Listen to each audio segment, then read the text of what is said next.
This podcast is brought to you by the IIEA, sharing ideas, shaping policy.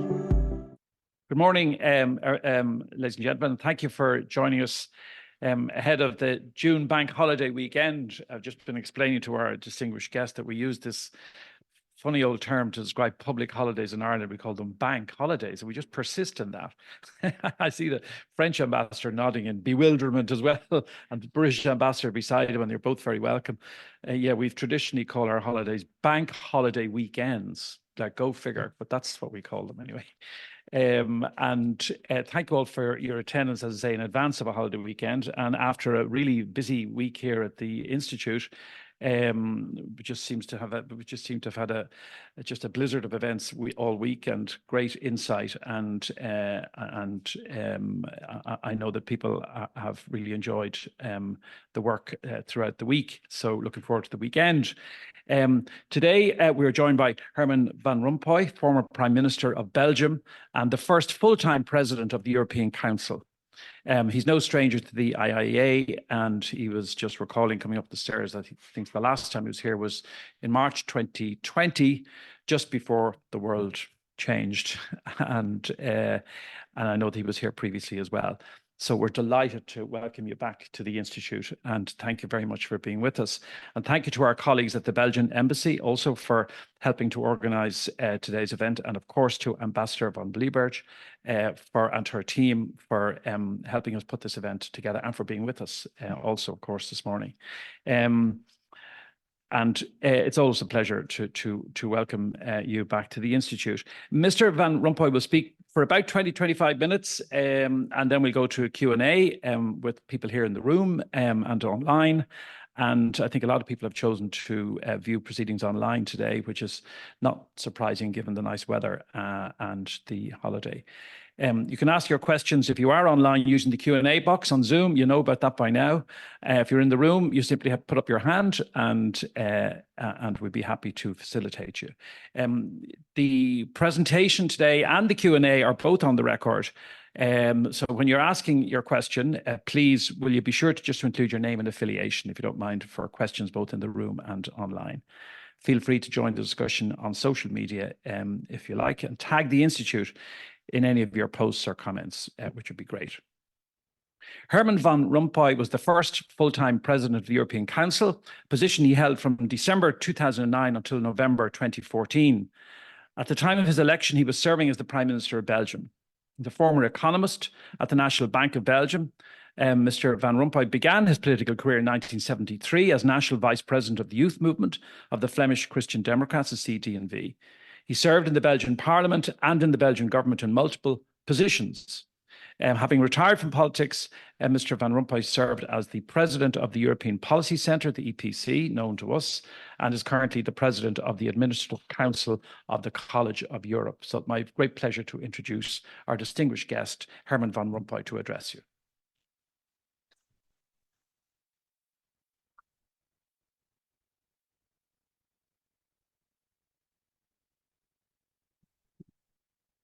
Thank you, Mr. President, Excellencies, and I'm tempted to say good friends, but that is a habit coming from politics, and you always have friends. So I prepared a text, and I will stick as much as possible to the text in order to respect the time frame, but it will not be boring, so be reassured. Until a few months ago, when I was asked to speak on the state of the Union, the European Union, I was hopeful. Because during the pandemic and after the Russian invasion in Ukraine and during the energy crisis, we had acted united and forcefully. In fact, we recently agreed on an asylum and migration pact and on revised budgetary rules, both politically very difficult exercises. This was all the more remarkable because in many member states, governments were politically weak. I come back on that topic later on. Today, I'm less positive about the Union's decisiveness. And why? In the face of the Russian danger, our security shortcomings are coming to the fore. we are unable to provide enough classic ammunition. Once again, the US support is indispensable also for Ukraine, and without it, the war would already have been settled. Of course, we have made great progress on security as a common EU responsibility, but there is still a long way to go. Another disappointment. 5 years ago, climate played a defining role in the European elections. An ambitious project of legislation that set targets for climate neutrality, biodiversity, and circularity followed. The famous European Green Deal was to be Europe's man of the moon moment, according to Commission President Ursula von der Leyen. Times have changed. The Green Pact does deal and still is dealing with the biggest issue for humanity. Another concern, the stagnation of the German economy in 2023 and 2024 is a wake-up call for all member states, especially if it occurs in the strongest economy in the EU and the Eurozone. On industrial competitiveness, on China, and on the financing of European investments, France and Germany have to work much more together. It's an understatement. It is clear that after the 9th of June, we have to do things differently. Time is running out. The weakened competitiveness of the European industry against China and the US needs to be addressed both defensively and offensively. Defensively, by protecting ourselves better against unfair government subsidies and against imports of goods that do not respect our climate standards. Offensively, by making our own companies function better innovatively and financially. In the past, we already had to cope with what was called at that time le défi américain, the American challenge. I'm referring to the famous book of Jean-Jacques Servan-Schreiber, and we had to face the Japanese challenge in the 80s, in the 90s, especially in the electronics and automotive industries. The answer, the European answer, was Jacques Delors' single market. Countering industrial decline is not only a matter of competitiveness, but also a matter of European strategic autonomy, making us less dependent on other countries in the name of our economic and military security. The Green Deal also has a large industrial dimension and helps climate and energy policies.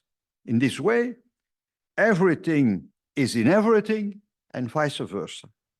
Competitiveness, strategic autonomy, security, climate, energy. And in terms of security, economy, and ecology, the challenges are existential. It is about up or down, life or death. There is no place for the age of mediocrity. I'm referring to the book I read when I was 16 years old of the famous American journalist Sulzberger. However, leadership is difficult in a time of crisis of democracy. This crisis of democracy is apparent from surveys, election results, and reductions in freedoms in some of our member states.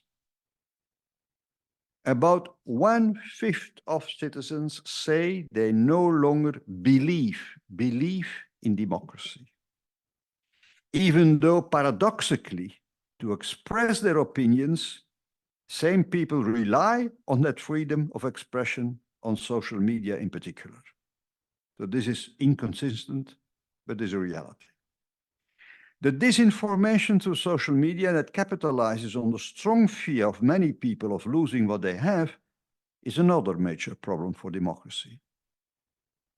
The third one is the concentration of power in the technology sector in the hands of a few individuals, not only companies, individuals. And this is unseen and dangerous for democracy. Of course, we have for all this new European legislation, and now it's a metaphor of enforcement. The crisis of democracy is a phenomenon that occurs at all levels of governance, from local to European. It refers to the crisis in society in which individualization prevails. The one unique citizen who thinks and feels the same way exists less than ever. Often we speak about the citizen doesn't exist. The multiplicity and volatility of opinions and emotions is huge, which translates into election results and making governing difficult at all levels of power. So the problem also originates outside politics as such. The crisis in society is visible in the deficits, for instance, in mental well-being, burnout, depression, suicide, addictions. And these deficits clearly show the crisis in society. It is not only in one country, it's all over the Union and all over the Western world. The very functioning of political democracies is severely hampered by this fragmentation of the political landscape and the existence of many minority or multicolored coalition governments. Weak governments lack the strength to implement much needed reforms on budget and social security, on climate and competitiveness. And then the European Council. The European Council gathers often unstable governments of nation states. That until recently, the Council was nevertheless capable of courageous decisions, came from the awareness that most problems can no longer be tackled at a national level alone. The Europe of necessity, not necessarily the Europe of love. Moreover, in the European Council, there is a kind of peer pressure and group dynamics, I can testify of that encourage consensus and unanimity. In elections, the populist and extremist electorate is increasing throughout the Western world, although this is usually a negative vote rather than agreeing to a radical program. Once in power, or with the prospect of power, this radicalism is sometimes tempered. By the way, look at Italy's government with populist participation, which even agreed on the EU Pact on Asylum and Migration. However, I should add that in some countries, public freedoms are curtailed and the rule of law eroded to keep populists or extremists in power at all costs. Fortunately, the EU now has financial levers of pressure on those countries, and they are being used. Fortunately, citizens too can defeat populism. Look at Poland. And it will happen, or it happened also in the US in 2020, and hopefully also in November 2024. At the European level, the 9 June elections will still give a clear majority to pro-European parties, according to all opinion polls. It may not be the last time. That's the problem. In that context, the 2027 French elections will be of great importance for the future of the European Union. A populist choice would have dramatic consequences for Europe. However, as mentioned, time is running out in vital areas. There cannot be a leadership deficit and a democratic deficit at the same time. The Union must find its place as another chapter in this changing global arena. And I give you a few examples of the changes that are underway. In the world today, nostalgic nationalism dominates. Look at Russia, China, make America great again. There is thankfully no nostalgia within Europe for times when a few European colonial empires ruled the world, and even less nostalgia for the wars within Europe itself called world wars. The EU must now focus mainly on the interests and the values of its 450 million citizens, not looking back, but looking forward. The demographic balance will change significantly over the next few decades. Think of China. China will go to 800 million people by the end of this century. Now they are 1.4 billion. Japan, Russia, and parts of the EU are also in this negative demographic trend. Africa is in a demographic expansive trend to possibly 4 billion inhabitants by 2100, starting from 1.2 billion today. 4 billion with its huge migration potential. Changes not only demographically, the EU today represents 14% of the global economy against 15% for the US, 18% for China in purchasing power parities, 2.5% for Russia and for the UK. You are not a global actor when you are not economically sufficiently relevant. The EU does not have its own army. That does not mean that a strong army brings power. Look at the defeats or withdrawals in Vietnam, Afghanistan, Iraq, and also, despite everything, in Ukraine. The political influence of major powers on other countries must also be put into perspective. Look at the war in Gaza, despite US so-called pressure. Either way, the EU must strengthen itself militarily. We cannot be both economically and militarily weak precisely to defend our interests and our values. We in Europe spend 3 times as much as Russia on defense. In Russia, it's not called defense. And we reach 1/3 of the US budget. However, our spending is fragmented across many countries and thus much less efficiently spent. Ladies and gentlemen, besides geopolitics, geoeconomics and geoecology are growing in importance. On climate change, the EU is a superpower also in the COP climate conferences. Our climate policy should make us strategically independent on energy, but at the same time, we are also dependent from China and others on solar panels, lithium for batteries, and so on. China is the EU's biggest supplier for an array of critical raw materials, rare earths, lithium, magnesium, and others.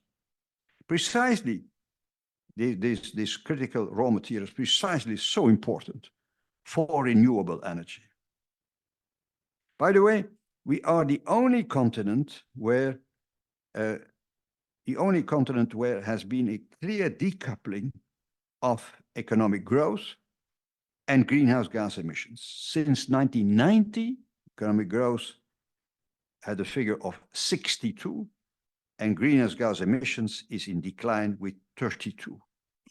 So plus 2/3 against minus 1/3. This decoupling is quite unique. Renewable energy surpassed fossil fuels as the largest electricity source and represented 44% of power generation in 2023. So we have results in terms of climate policy. The share of the EU of global emissions has been falling continuously to around 7%, partly thanks to its policies, but also because other parts of the world, especially the emerging economies, have been emitting more.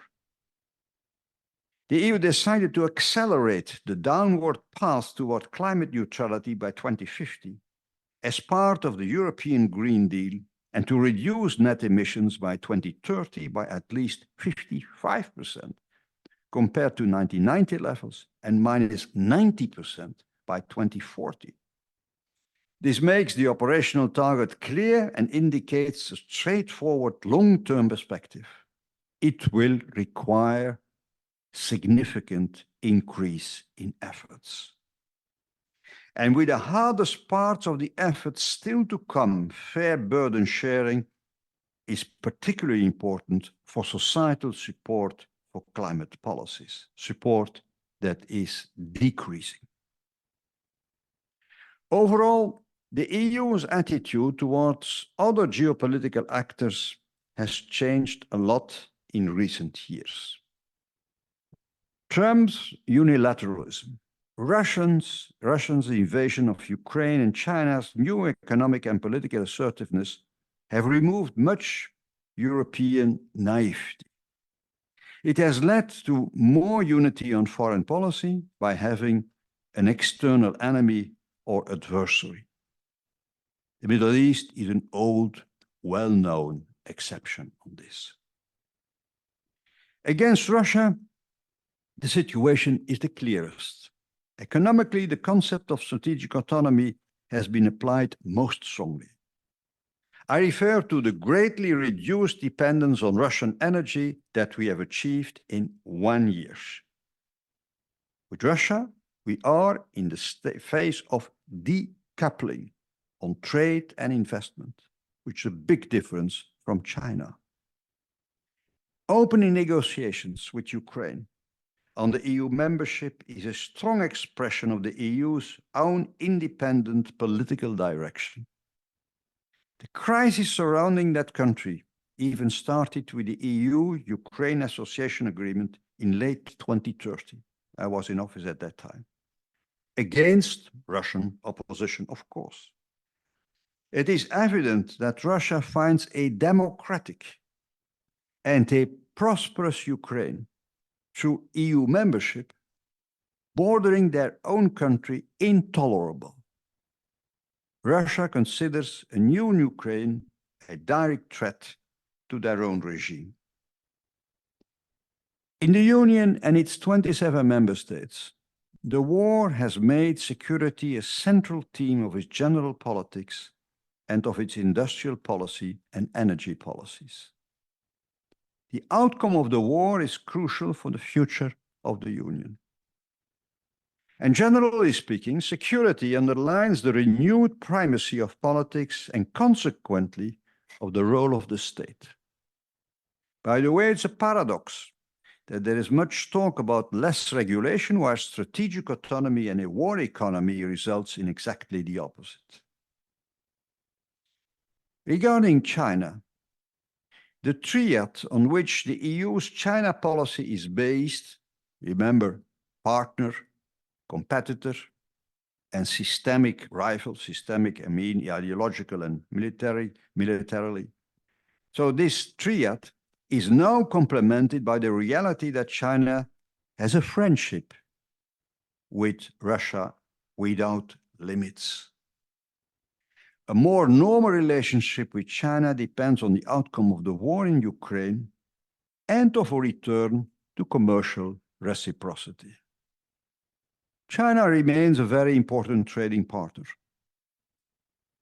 but with a colossal trade deficit to our detriment. So it remains an important trading partner, albeit that the EU is now equally assertive in checking that the rules of fair competition are not violated and checking that our companies are not discriminated against in the Chinese market. Actually, we protect ourselves from protectionism. China's economic growth model is based on investments and exports and is clearly sputtering. This reinforces the tendency to export cheaply. A new study by the Kiel Institute, German institute, indicates that Beijing heavily subsidizes its domestic industries, particularly in sectors such as the green technologies like electric mobility and wind power. Estimates of the Kiel Institute, very famous in Germany, suggest that China's overall subsidies range from between 3 to 9 times that of the other OECD countries, such as the US or Germany. It's obvious that the European Commission will react. An aspect of safety has been added to our economic relationship with China. We take less risks when our security is at stake. Hence, the European Commission speaks of de-risking rather than decoupling. It's much more than just a game of words. But that does not preclude there is still plenty of room for expanded trade beyond security concerns. The relations with the US have become complex since 2016. Before that, we negotiated a TTIP agreement, an investment and trade partnership with President Obama. I was in office at that time. President Biden did not change the substance of trade relations much since Trump. There has even been new unease in the EU about subsidies in the US green economy that could lead to delocalizations of our companies and to similar policies of the EU and member states. The situation was already difficult because energy costs in the EU are 3 times higher than in the US. We have not had the shale gas revolution. However, compensating subsidies from EU member states are also a threat to our own single market. Overall, however, transatlantic political relations have greatly improved with the joint fight against Russia's aggression and with more strategic autonomy towards China from both the EU and the US. I hope there is no return to trade wars with the EU and to pro-Putin policies as it happened in the US between 2016 and 2020. The US economy continues to perform strongly, especially in new technologies. However, the EU does not have the fiscal and financial resources of the US, also because we have stricter fiscal policy. The US fiscal deficit of 6% of GDP is almost a double of ours. And because also we do not have a capital markets union. One means of having more European resources for industrial policy is funding through loan opportunities for the Commission through common debt, such as for the Recovery Fund at the time of the pandemic. However, that idea of common debt meets ideological objections still from some member states. But are we going to make investments in the climate, in our security, in the productivity and competitiveness of our economy for the next multi-annual budget because we want to keep the European budget at 1% of GDP at all costs? Are we strategists or accountants? The threats are existential. The European Union showed tremendous flexibility, resilience, and unity during the pandemic and just after the pandemic. However, inflation and policies against it depressed economic growth.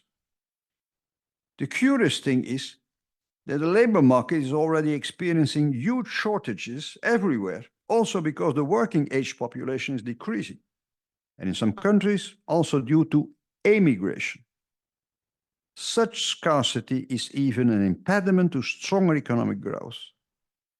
However, the biggest handicap for the EU economy is slow productivity growth. Over the last 20 years, product per man-hour in the United States grew twice as fast as here.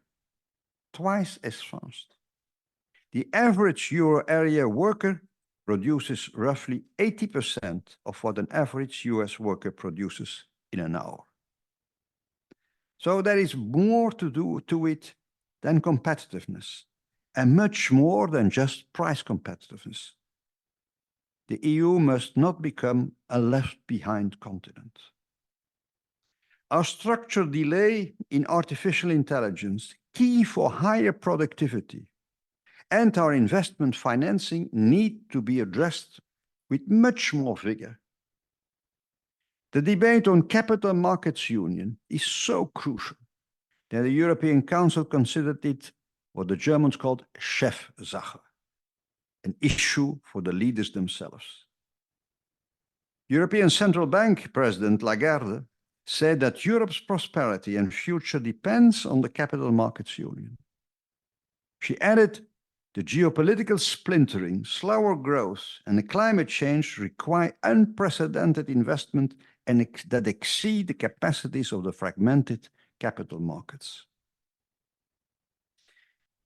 The backlog on electricity cars is worrying all the more so because until a few years ago, the European car industry was so crucial to the domestic and foreign markets. All these gaps must be closed. In general, we lack at the same time smart startups and large companies that can compete with the US and Chinese giants. Scale matters. Size matters. Our single market should be ours, first and foremost, not dominated by non-Europeans. Ladies and gentlemen, dear President, the result of all what I told you is a crisis in multilateralism. Fortunately, climate is an exception in the context of the COP conferences. The harsh reality, however, is that greenhouse emissions continue to grow, especially in emerging economies, and that globally, in terms of biodiversity, we continue to deteriorate. However, the efforts of China in particular will produce results in the foreseeable future. Climate should be an issue that transcends geopolitical rivalries between the US, China, and the EU.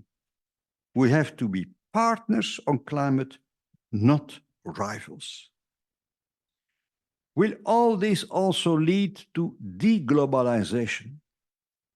So far, the increase in trade restrictive measures,